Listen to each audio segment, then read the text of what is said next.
नासिर नसीराबाद में अवामी workers party के अगवा सिंगार नुनारी की बाजियाबी लाइ 11 ॾींहं बि संदसि वारसनि पार्टी के कारकुननि ऐं मुख़्तलिफ़ सियासी समाजी तंज़ीमुनि जे अॻवाननि हथनि में इंसाफ़ ॾियण जे लाइ ताराज़ियूं खणी अनोखो एहतजाज कयो आहे। सिंगार नुनारी जे घरवारी फौजिया सिंगार नुनारी, भेण आबदा चना, मुर्तज़ा चांडियो, नजी चना ऐं ॿियनि जी अॻवानी में नुनारी पाड़े के फाज़ल राव चौक ताईं रैली कढी वई आहे। अॻवाननि ख़िताब कंदे चयो आहे त अॼु हथनि में इंसाफ़ जे लाइ ताराज़ियूं खणी एहतजाज कयो आहे त खेनि इंसाफ़ ॾिनो वञे।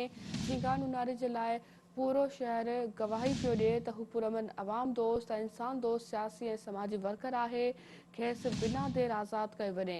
हुननि चयो त 11 ॾींहं खां हू सरापा एहतजाज पिणल आहिनि ऐं रोज़ानो हिकिड़ो ई मुतालबो था कनि त सिंगार नुनारी बेकसूर आहे।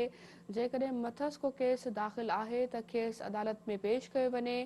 संदन चयो हो त जेसिताईं सिंगार नुनारी खे ज़ाहिर न कयो वेंदो उन वक़्त ताईं संदन एहतजाज जारी रहंदो।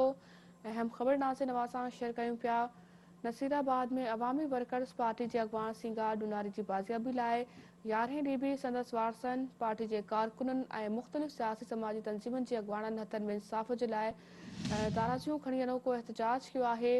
सिंगार नुनारी जी घरवारी फौजिया सिंगार नुनारी, भेण आबदा चना, मुर्तज़ा चांडियो, नजी चना ऐं ॿियनि जी अॻवानी में नुनारी पाड़े खां फाज़ल राव चौक ताईं रैली कढी वई।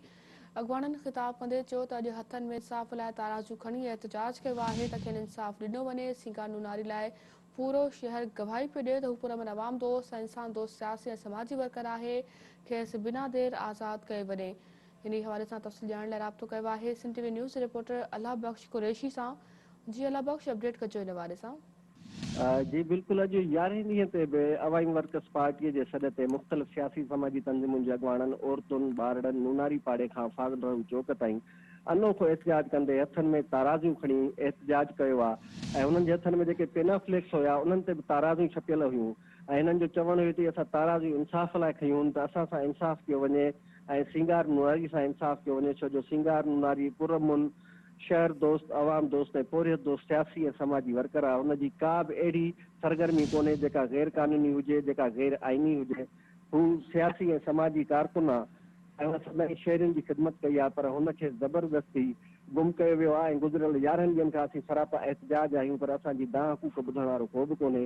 हुननि इहो बि चयो त जेसि ताईं सिंगार नुनारीअ खे वापसि नथो कयो वञे तेसि ताईं असांजो एहतजाज रहंदो ऐं हुननि इहो बि चयो त जेकॾहिं सिंगार नुनारी ते कंहिं क़िस्म जो केस दाख़िल आहे हुनखे ज़ाहिर कयो वञे, हुनखे अदालत में पेश कयो वञे, भले उहो केस अदालत में हुन ते हलाए वञे ऐं हुनखे कानून तहत भले सज़ा ॾिनी वञे, पर खेसि बिना देर ज़ाहिर कयो वञे, छो जो हुनजे घर में रोज़गाड़ो मतल आहे, हुनजी अमड़ सख़्तु बीमार आहे, हुनजा मासूम ॿारड़ा सख़्तु परेशान आहिनि। हुनजी वञी फौजिया सिंगार जेका रोज़ ख़ुदि जलसनि जुलूसनि में रोअंदे नज़र ईंदी आहे, ॻोढ़ा ॻाड़ींदे नज़र ईंदी आहे ऐं साॻे वक़्तु गीत बि ॻाईंदी आहे, उहा ख़ुदि परेशान आहे। हिननि जो इहो ई चवणु आहे त सिंगार नुनारीअ खे बाज़ियाब करियो, हू बेक़सूर आहे, हुनजो कंहिं क़िस्म जो ॾोह कोन्हे को। ठीकु जी आहे अल्लाह बख़्श, वॾी महिरबानी अव्हां जी।